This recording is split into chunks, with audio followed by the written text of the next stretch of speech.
wabarakatuh. Ini untuk perjalanan membuka bisnis baru KIK. Mudah-mudahan lancar. Amin, amin. Bikin sandar unit mekanikal. Oke, terima kasih. Alhamdulillah kita bersama Bu Aida ya dari PT Mahir ini. Kita menjalankan tugas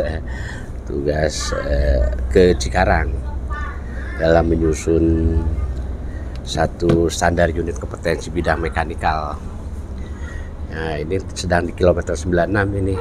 Sudah break ya, istirahat dulu. Sekarang mau berangkat lagi sampai ketemu nanti di PT Narajis, perusahaan yang berhubungan dengan teknologi Jepang. Terima kasih, sampai ketemu.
Oke, alhamdulillah kita sudah sampai di PT Narajis.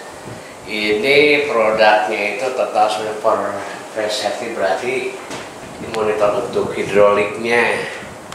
Nah, ini mekanismenya contoh yang dia kerjakan, berarti di sini mengerjakan untuk servis hidrolik. Nah, rencana memang di perusahaan ini kita membuat. Assalamualaikum. Waalaikumsalam warahmatullahi wabarakatuh. Alhamdulillah, Lampus. Ini Pak, ini dulu di Jepang bareng saya itu. Oh, subhanallah. Masalah ke Papua, ketemu di Papua. Wah, udah kemana-mana. Sama di Jepang ya, sama-sama Jepang. Sama di Jepang. Mantap. Banyak sih. Nomor 3. Ya, 3. Kita mulai aja ya. Ya. Assalamualaikum warahmatullahi wabarakatuh. Waalaikumsalam warahmatullahi wabarakatuh. Sebelumnya saya ucapkan terima kasih ya ke Bapak Luki dan tim yang hari ini hadir di PT Narajis Binti Ganda. Kita ingin membahas atau mendiskusikan pembicaraan lanjutannya yang sebelumnya kita pernah zoom terkait pembentukan sertifikasi lah ya, sertifikasi untuk spesialis khususnya di Narajis Binti Ganda ini untuk di main press mesin-mesin industri ya. Mungkin nanti sebagai pembuka saya kira dari timnya Pak Luki bisa dijelaskan tahapan-tahapan yang akan dilaksanakan, kemudian nanti dari kita sendiri apa yang harus disiapkan. Oke, terima kasih Pak Nurban. Bismillahirrahmanirrahim. Assalamualaikum warahmatullahi wabarakatuh. Waalaikumsalam. Saya ucapkan juga terima kasih atas penerimaan di PT Narajis, khususnya Pak Nuriman yang memang selama ini kita komunikasi di telepon, cuma follow up-nya baru sekarang gitu ya. Ya mudah-mudahan awal yang baik dari kemarin itu menjadikan satu hal yang nanti output-nya kita akan tuju itu bisa tercapai ya. Ya, tadi saya sudah diskusi juga dengan Bu Aida, kemarin juga sudah diskusi juga. Kemudian saya terinspirasi waktu itu memang awalnya kenapa ini kita coba sounding. Nah maksud saya itu, kalau begitu memang ini peluang maksud saya yang nantinya kita menjadi satu produk yang ditawar gambarkan. Nah, gambaran saya gini Neng. Kalau yang saya tangkap, problemnya di PT Narajis aja dulu lah. Ini sebagai file projectnya anggap ya, file projectnya PT Narajis dengan problem yang ada ini. Nah, kita dorong ya, supaya yang diharapkan pengakuan orangnya itu betul-betul bisa di akhirnya. Ya, kita dukung yang di problem ini aja dulu. Nah, ini sebetulnya akan merembet ke problem yang lain, tapi sebagai proyeknya gambaran saya ya ini. Kebetulan memang kemarin yang tadi disampaikan, saya telepon satu pabrik juga. Namanya itu pabrik. Di mana? Rapi teh. Yang mana sih? Ya, nasi. Problemnya begitu timnya Narajis ke sana, oke, diakui. Padahal temen, saya puas. Terpuaskan dengan layanan servisnya dari sini. Permasalahan di sini itu adalah surat pengakuan ini yang legalitasnya tidak diakui. Giliran disnaker yang penunjukan itu, yang visual saja diakui, ini problem kan. Nah ini baik. Nah ini yang kita coba baik sisi teknisnya, nanti silakan Bu Aida bisa disampaikan seperti apa yang rencana kita akan lakukan. Silakan. Untuk menjawab kekhawatiran ada kejadian kayak tadi, berarti kan sebenarnya tujuan akhirnya gitu, end game-nya adalah gimana caranya kita mentandemkan apa yang dilakukan melalui pelatihan dan sertifikasi yang diakui oleh RTO atau Register Training Organization yang partner kita di Australia sebagai jaminan kepada klien, tapi hal tersebut juga ditandemkan dengan pengakuan atau penunjukan dari Kemnaker. Itu kan sebetulnya situasi idealnya kan seperti itu. Nah, tapi untuk mulai dulu nih, terlebih dahulu kalau misalnya kita mau sertifikasi, pasti ada training kan supaya kita menyamakan standar learning outcome dari standar kompetensi unit tersebut. Misalnya kalau tadi ngomongin unit itu mesin press, saya udah cari ya, dia ada misalnya manufacture press tools and gauges, perform advanced press operations. Itu nanti dilihat tergantung dari job desk teman-teman di lapangan. Kira-kira apa yang dipakai, dari setiap unit kompetensi itu akan ada learning outcome. Nah, sebelum sertifikasi, proses sertifikasi dimulai tentunya untuk menyamain persepsi bahwa teman-teman udah akan bisa perform learning outcome-nya dengan baik, akan ada proses semacam pelatihan. Nah, sebelum sertifikasi itu dimulai, tentunya lebih enak kalau misalnya kita lihat dulu kebutuhan dari untuk kasus ini, misalnya PT Narajis ini.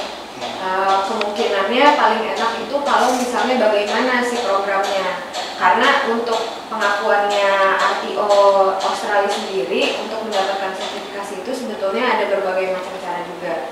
Jadi karena mereka berangkatnya memang dari memang pengakuan berbasis kompetensi, mereka itu nggak harus kita belajar pelatihan aja. Misalnya kalau misalnya kayak K3 umum kan ada pelatihannya terus sertifikasi, nggak harus seperti itu aja, tapi bisa juga berbasis bukti. Misalnya teman-teman bisa perform ini dengan baik, buktinya apa misalnya sudah lulus sekolah tekniknya misalnya SMK, pengalaman kerja sekian tahun, bukti-bukti visual, video dan segala macam, itu ada jalur yang namanya RCC, Current Recognition of Current Competency. Jadi sistemnya pengumpulan bukti seperti itu. Tapi tentunya itu yang namanya jalan pintas pasti kurang ideal ya. Jadi yang bisa ditawarkan adalah kira-kira kita bisa discuss untuk pelatihannya sendiri itu paling cocok kira-kira di berapa lama. Apa kita mau ngikut jalurnya pelatihan umum dari Kemnaker yang 7 hari sampai 10 hari itu, lalu sertifikasi itu bisa. Jadi nanti programnya sendiri bisa kita desain sesuai untuk kebutuhan dan kenyamanan dari teman-teman yang mau sertifikasi sebetulnya seperti itu. Untuk sertifikatnya sendiri itu kita udah kerjasama sama Khobar, tapi kita sama lagi menjalin partnership yang mirip-mirip juga dengan satu RTO lagi. Belum MOU tapi yang ini memang lebih fokus di mechanical. Khusus Jadi spesial. memang khusus spesialis kalau Diakui internasional ya. Iya, itu sistemnya dia ngambil Australian Standards, tapi juga dia kerjasama sama Pearson di UK supaya bisa diakui sama negara-negara Commonwealth. Seperti itu. Jepang misalnya mengakui kayak Jepang. Kalau Jepang memang kan Jepang tuh dari zaman perang itu agak beda sendiri ya. Memang seperti itu ya kayaknya sih karakteristiknya itu. Tapi harapannya dengan cakupan negara yang lebih mengglobal gitu, Commonwealth, cukup bisa mengadres kekhawatiran klien-klien yang terutama klien. Sebenarnya gini kawan-kawan, saya tertariknya kan belum ada di sana ya, belum ada di Indonesia. Dengan ada jaringan yang penting, ini bisa nanti diadop untuk ke nasionalnya sebetulnya nanti. Tapi kita harus tahan nantinya kalau punya. Kalau kita udah punya hasilnya, itu mungkin lebih bisa lagi. Nggak punya, kita udah susun punya. Udah internasional lagi. Pas kayak sekarang Tenggalis kan itu mengadop kalau saya ke obat, kalau saya dengan sistem ujinya sama nungguin kabari ini uji itu mengadop ke obat Australia. Kalau saya sebagai asesor obat begitu memang seperti itu pembuktian melalui media metodologi ujinya itu bisa cara praktek. Ya, sama sih. Dan yang sebetulnya saya lebih pengen lagi adalah kalau kita operator gitu ya. Supervisor.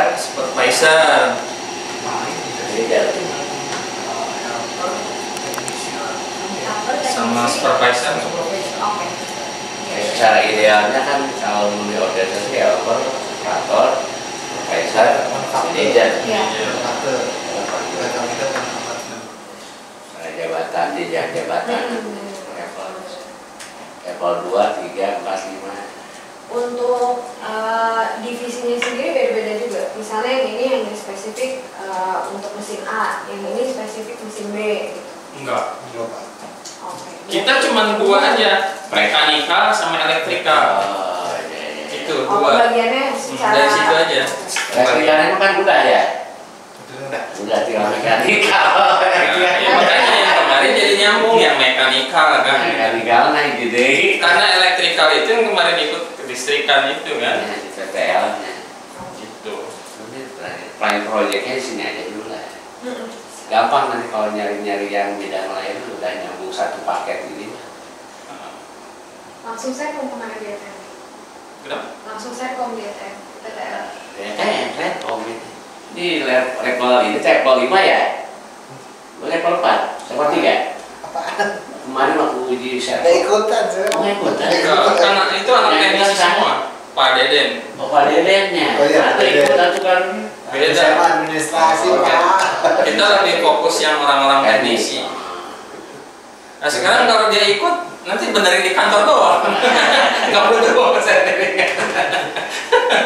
Itu kok ada level 4, 3, tadi 2 enggak? Oh. Level 3 dan 4 sudah 20 orang, dia tinggal mekanikal. Nah, bagaimana untuk mencapai servo mekanikal itu yang diakui? Baca nih. Berarti kan harus nyusun unit Yang sebenarnya yang saya perlu tahu mah mesinnya mesin apa aja. Mesin. Iya. Cakupan mesinnya itu mesinnya apa aja. Cuma ini mesinnya peralatannya yang digunakan lah Iya, soalnya. peralatan yang Bukan digunakan. mesin harus mesin produksi, Oh. bayangan kan Iya, gitu. iya, Alat bantu. Dan alat bantu di sini Alat bantu ya di sini yang Alat yang bantu digunakan sifatnya. untuk melakukan pekerjaan yang dioperasikannya apa gitu. Misalkan pada saat maintain kerusakan ini alat bantu pendukungnya kalau di SOP itu apa saja gitu ya. Nah, Hidrolik gitu. si ibu mau ini mau ikut ini kan? Tahu? Bentar Hah? Bentar. Coba mau aja telepon itu tadi juga aku WhatsApp nggak dibalas saya Ya juga. udah, biarin. Nggak apa-apa udah gitu. So kita sambil diminum kopi. Hah, beneran? Nggak Iya. apa-apa udah sih. Nanti aja momen-momen ini nggak cukup. Kayak body untuk mobil. Oh itu bukan yang buat minuman ya. Oh. Itu juga sebenarnya mesin press, cuman pressnya press ini Press kaki lima. mini gitu. Nah ini yang sistem robot gitu. Oh. Macam-macam bu, ini feeder. Coba yang tadi lagi Pak, slide sebelumnya. Nah terus yang jadi pertanyaan ibu apa aja Iya. sebetulnya? Nah ini ada di sini load cell. road cell. Ini ada yang macam-macam tonasenya, ada yang 250, ada 500, ini 1000. Ini di kita di Indonesia ini baru Naras saja yang punya alat ini. Ini jarang orang yang punya. Baru di sini aja. Iya. Hebat. Untuk servis ya. Makanya kita itu sebenarnya banyak kompetitor di luar ya, yang berhubungan di mesin servis mesin press. Tapi jarang yang punya alat ini. Berarti tools Ini memang sangat dibutuhkan sekali untuk ngecek performa mesin gitu ya, pakai alat ini. Cek panas. Nyarat ujinya ya. Iya. tools yang digunakan oleh teman-teman teknik. Baik, ini salah satu contoh mesin yang awalnya dulu mesin ini sama sekali udah tidak berfungsi lah ya, ibaratnya udah mati, udah tidak dioperasionalkannya. Kemudian kita perbaiki mesin ini sampai jalan. Jadi mesin ini kondisinya sekarang untuk teman-teman teknisi ataupun siapapun yang ingin mengetahui sedikit lah ya terkait mesin press ini, untuk training teman-teman anak teknisi, mulai dari menyalakan mesin, pengoperasian, kemudian pergerakan mesin dan lain sebagainya lah. Kadang kita juga coba ke produk ya, dicobain fungsinya seperti apa gitu. Nah nanti anak-anak teknisi juga sambil mempelajari part-part yang ada di sini. Kemungkinan kalau misalkan contoh ini tidak turun, problemnya di apa. Oh nanti dia akan tahu, oh ternyata di clutch brake-nya bermasalah misalkan ya. Terus misalkan ada kebocoran di mana, oh olinya misalkan. Oh ini tidak naik lagi, ternyata motornya yang rusak gitu. Nah ini sambil mereka belajar menganalisa. Ini salah satu contoh maker Aida ya, mereknya tuh macam-macam lah. Mesin itu ada Komatsu yang seperti tadi saya jelaskan ya. Ini salah satu aja yang kita punya untuk teman-teman bisa mempelajari mesin press. Kalau dicobakan buat bikin produk, biasanya produk apa sih Pak? Kebetulan ini waktu itu digunakan untuk part manufaktur ya, untuk part. Jadi nanti posisinya itu kalau ini mau digunakan untuk produksi, nanti di sini tuh ada disebutnya itu dice ya. Dice itu cetakan kalau orang Indonesia, dice. Nah nanti atas bawah ini ada cetakan. Nah si materialnya nanti dimasukin ke sini. Materialnya biasanya apa, plastik? Macam-macam. Enggak, biasanya besi atau baja lah. Ini baja atau plat. Jadi buat lempengan gitu ya? Plat. Misalkan contoh kalau kita tahu lah mobil, itu kan ada bodi mobil ya. Iya. Nah, itu awalnya plat biasa. Nah, dicetak sama ini gitu untuk berarti dibentuk positif, bodi. negatif terus dipres. Tuh, jadi naik ini yang turun. Ada juga yang dua-duanya press gitu. Macam-macam makanya mesin press tuh. Tapi kebanyakan rata-rata ini yang turun dari atas ke bawah. Nah, ini cara pengoperasiannya. Nah, nanti yang tadi di atas sempat dilihat ini buat apa. Nah, ini safety guard itu nanti ada di sini posisinya. Jadi ketika operator mijit ini, kan ini turun nih. Iya. Terus tiba-tiba misalkan si operator itu masuk tangan, ini dia langsung berhenti karena ada sensor yang dipasang tadi. Untuk menghindari kecelakaan. Betul. Kadangkala kan namanya operator kalau sudah bukan ahli, udah terbiasa, suka lupa gitu. Tiba-tiba, nah itu yang sering banyak terjadi kecelakaan kerja. Ya resikonya kan patah, tangan bisa patah gitu, malah bisa menimbulkan kematian gitu. Iya. Nah termasuk pada saat servis sendiri juga kita harus lebih hati-hati. Pertama kita perhatiin ini sudah off powernya. Kemudian posisi si bagian atas ini dipastikan kekencangannya dulu. Takutnya tiba-tiba turun. Nanti kalau teman-teman lagi ngecek ke bawah di sini kan takutnya turun atau motornya bermasalah. Itu sebelum melakukan itu semua kita harus pastikan dulu semua, terutama kelistrikan off gitu ya di awal. Karena itu ada beberapa kasus sampai si teknisi itu mengalami kecelakaan kerja. Nah, ini yang kita hindari seperti itu. Nah, ini salah satu contoh mesin yang tadi saya sampaikan, Bu. Ini mesin feeder, itu alat bantu untuk mesin. Tadi Bapak jelasin. Nah, cara kerjanya itu nanti dari sini bisa plat, bisa apa namanya, semacam aluminium kayak gitu. Ini masuk ke sini, Bu, roller. Nanti keluar ke sini. Nah, nanti biasanya suka ada mesin press lagi. Fungsinya apa? Supaya si material itu tidak berubah-ubah posisinya. Karena kan harus presisi ya, si barang yang harus dibuatnya. Makanya dibantu dengan mesin feeder ini. Karena kalau dengan manual tangan itu resiko, terlalu beresiko tinggi. Goyang iya, berat iya. Oh iya. Berarti lebih efisien lah. Si feedernya juga nyesuaiin sama ukuran plat yang mau Pasti. Ini makanya bisa disetting. Jadi lebarnya berapa, ketebalannya berapa. Itu nanti bisa disetting di sini. pakai dua ini. Iya.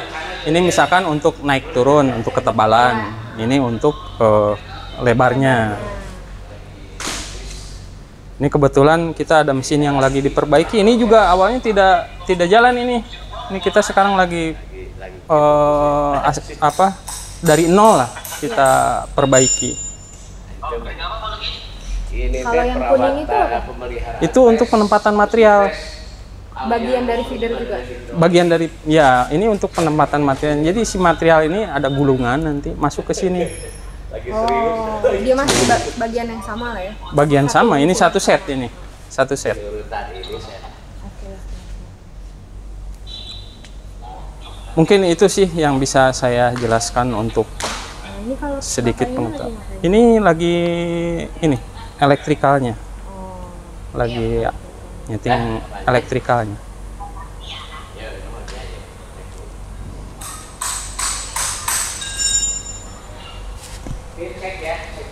Oke, mungkin itu sih Bu yang bisa saya jelaskan. Oke. Cukup kebayang sih Pak. Nah, itu tadi tuh yang tadi saya sampaikan ya. Oh, yang jarang ada di sini kayak. Kalau yang jarang ada di dalam, karena itu barang lumayan mahal. Namanya load cell test ini. Di sini, Bu.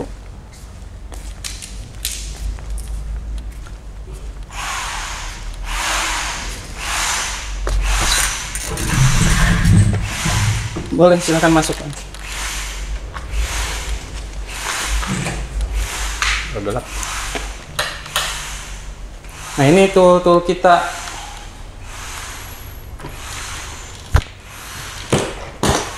Nah, ini Bu. Oh. Ini jarang ada yang punya ini untuk Namanya load apa tadi? load cell.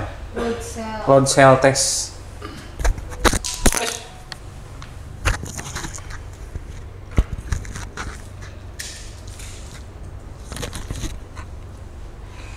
Ini lumayan berat, Bu.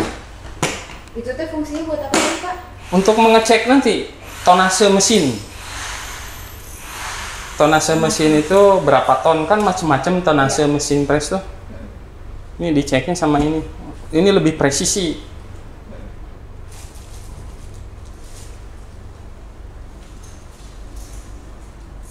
Berarti ini mah nggak boleh di luar-luar aja ya? Ya, karena lumayan barangnya ini lumayan harganya lumayan mahal lah. Kita juga udah punya oscilloscope sekarang untuk mengecek ini di elektronika lah ya.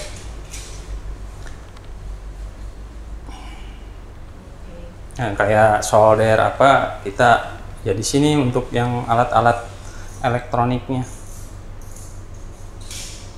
Berarti Ini masih kita ada lagi perbaiki proses-proses. inverter ya, inverter mesin. Inverter mesin. Untuk proses-proses kecilnya tadi itu masih secara reguler lah ya dilakuin buat perbaikan mesin-mesin, welding, solder. Ya, itu yang kecil-kecil sebagai pendukung lah. Tergantung kasus problem yang kita tangani ya. Tapi kalau untuk levelan solder kayak apa welding gitu-gitu dilakukannya sama teknisi atau sama operator? Sama teknisi. Sorry, sama teknisi atau helper? sama teknisi. Jadi kita untuk yang analisa awal sama teknisi. Nanti helper itu ketika sudah tahu problemnya, nanti kita tinggal diinstruksikan aja si helper ini tolong kerjain apa gitu, diinstruksi aja, ngikutin instruksi aja helper. Nah, Berarti bedanya kalau teknisi itu udah sama analisa awal ya? betul. Inspeksi berarti nggak sama helper? Ada juga yang ikut inspeksi, karena kan bantu untuk ada yang harus diangkat misalnya tes. Tapi nggak decision making gitu? Bukan, Ya? enggak. Mereka benar-benar hanya mengikuti instruksi aja.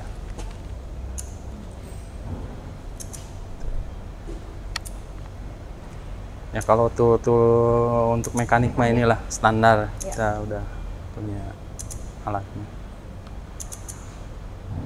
Udah lebih kebayang sih Pak. Nah kalau part-partnya di sana Bu, untuk gudang kita punya banyak stok part untuk mesin-mesin press. Ini yang Bapak jual juga ya? Betul, kita jual. Ada juga yang buat stok gitu ya. Jadi kalau ada problemnya yang kebetulan partnya ada, kita tinggal ngambil aja. Karena banyak barang-barang impor juga kan, inden gitu loh. Iya. Dan kita tahu barang-barang apa saja yang biasanya sering dibutuhkan gitu. Nah itu yang kita stok. Kebanyakan barang-barang impor karena kan lead time pengirimannya lama ya.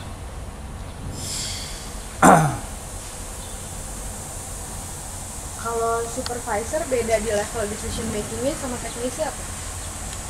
Oh, supervisor lebih ke selain dia teknik, dia akan bisa memperkirakan cost yang bisa dikeluarkan. Berarti udah lebih banyak soft skill juga ya? Betul. Selain soft skill, selain hard skill juga soft skillnya dia udah bisa memahami.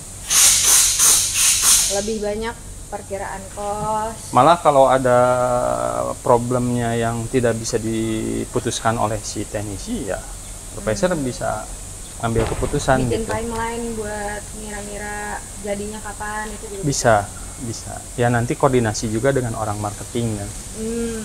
Nah biasanya malah ada di kita itu selain supervisor juga dia sebagai seorang marketing juga. Ya. Pekerjaannya bisa double seperti itu. Karena memang mencakup pekerjaan itu nyambung. Berarti secara decision making bukan cuma operationnya aja tapi manajerialnya juga Betul, dia andil. betul. Bapak pekerja teknisi berapa orang gitu? Kalau teknisi sekarang itu yang dikontrak langsung atau jadi karyawan di PT NIG itu kurang lebih ada 11 orang. 11. Sisanya helper. Ya outsource-nya itu helper itu. Supervisornya? Supervisor sekarang untuk teknisi ada 4. Oh banyak juga ya? Ya, karena permintaan pasar yang memang sebenarnya masih kurang kalau dibilang. Enggak, tapi kan 11 teknisinya. Supervisor 4, berarti Iya. 15. Atau Enggak include si supervisor itu. Kalau bisa dibilang masih kurang sebetulnya. Iya. Cuman kita juga nggak terlalu terobsesi terlalu tinggi karena kan kita juga mengukur kemampuan teman-teman teknisi sama overload pekerjaan lah ya. Karena aktualnya kan kita juga memperhatikan kesehatannya, kemudian beban kerjanya gitu ya. Ya mungkin di luaran sebenarnya banyak lah ya kita kalau merekrut. Cuman dari sisi experience-nya ya kita juga perlu milih-milih lebih selektif lagi lah. Iya. Ya kalau kita targetnya ya regenerasi aja. Jadi yang ada naik ke posisi level berikutnya. Nanti kita tinggal ngerekrut yang fresh graduate lagi gitu, mendidik lagi. Sehingga teman-teman yang sudah lama di sini bisa naik level gitu. Berarti kebanyakan yang masuk tuh jadi helper dulu. Kebanyakan dari nol biasanya. Ya dari Lulusan operator. SMK, STM lah ya, STM, SMA juga ada. Tapi mereka sebetulnya sebelumnya udah pernah kerja di beberapa tempat yang lain sebagai maintenance gitu. Jadi tidak polos-polos amat. Mereka juga punya pengalaman. Setidaknya mengenal lah mesin gitu. cukup ya, sudah ada gambaran lah ya. Baik.